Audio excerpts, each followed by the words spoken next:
ସମସ୍ତଙ୍କୁ ନମସ୍କାର। ମୁଁ ପୁଷ୍ପ ଆପଣମାନଙ୍କୁ ସ୍ୱାଗତ କରୁଛି ମୋର ୟୁଟ୍ୟୁବ୍ ଚ୍ୟାନେଲ୍ ପୁଷ୍ପରାଣୀ ଅଫିସିଆଲକୁ। ମିଶନ ଶକ୍ତି ଗୃହକୁ ଯେଉଁପରି ସୁଭଦ୍ରା ଶକ୍ତି କେନ୍ଦ୍ର ଭାବରେ ନୂତନ ବ୍ରାଣ୍ଡିଂ ଦିଆଗଲା, ଠିକ୍ ସେହିପରି ମିଶନ ଶକ୍ତି ବଜାର ଏବଂ ମିଶନ ଶକ୍ତି କାଫେକୁ ବ୍ରାଣ୍ଡିଂ ଦେବା ପାଇଁ ଏହି ଲେଟରଟି ଆସିଅଛି। ତେବେ ଏହି ଲେଟର ବିଷୟରେ ଆସନ୍ତୁ ସମ୍ପୂର୍ଣ୍ଣ ରୂପେ ଜାଣିବା।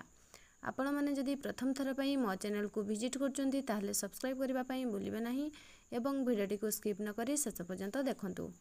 ତେବେ ଓଡ଼ିଶା ସରକାର ମିଶନ ଶକ୍ତି ବିଭାଗ ତରଫରୁ ଆସୁଥିବା ବିଭିନ୍ନ ପ୍ରକାର ଲେଟର ବିଭିନ୍ନ ପ୍ରକାରର ଅପଡେଟ୍ ବିଷୟରେ ଆପଣମାନେ ସମ୍ପୂର୍ଣ୍ଣ ରୂପେ ଜାଣିପାରିବେ। ତେବେ ଓଡ଼ିଶା ସରକାର ମିଶନ ଶକ୍ତି ବିଭାଗ ତରଫରୁ 18 ଜୁନ 2025 ତାରିଖ ଦିନ ଆଉ ଏକ ଲେଟର ଆସିଅଛି।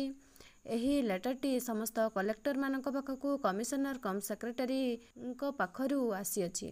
ତେବେ ଏହି ଲେଟରର ବିଷୟବସ୍ତୁ ରହିଛି ବ୍ରାଣ୍ଡିଂ ଅଫ୍ ମିଶନ ଶକ୍ତି ବଜାର and mission Shakti cafe registration.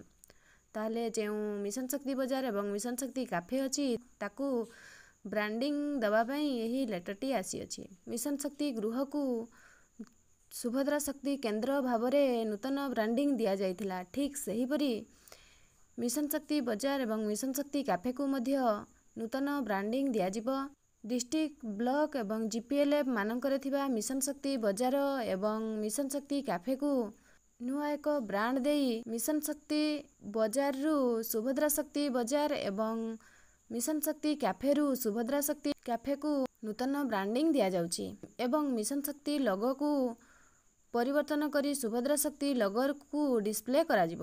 ଏହା ଥିଲା ମିଶନ ଶକ୍ତି ବଜାର ଏବଂ ମିଶନ ଶକ୍ତି କ୍ୟାଫେ ପାଇଁ ଆସିଥିବା ନୂତନ ବ୍ରାଣ୍ଡିଂ ଲେଟର। ଏହିପରି ମିଶନ ଶକ୍ତି ଡିପାର୍ଟମେଣ୍ଟରୁ ଆସୁଥିବା ବିଭିନ୍ନ ଅପଡେଟ୍ ଜାଣିବା ପାଇଁ ମୋ ଚ୍ୟାନେଲକୁ ସବସ୍କ୍ରାଇବ୍ କରିବା ପାଇଁ ଭୁଲିବେ ନାହିଁ। ଆପଣମାନଙ୍କର ସୁଚିନ୍ତିତ ମତାମତ କମେଣ୍ଟ ବକ୍ସରେ ମଧ୍ୟ ଜଣାଇବେ।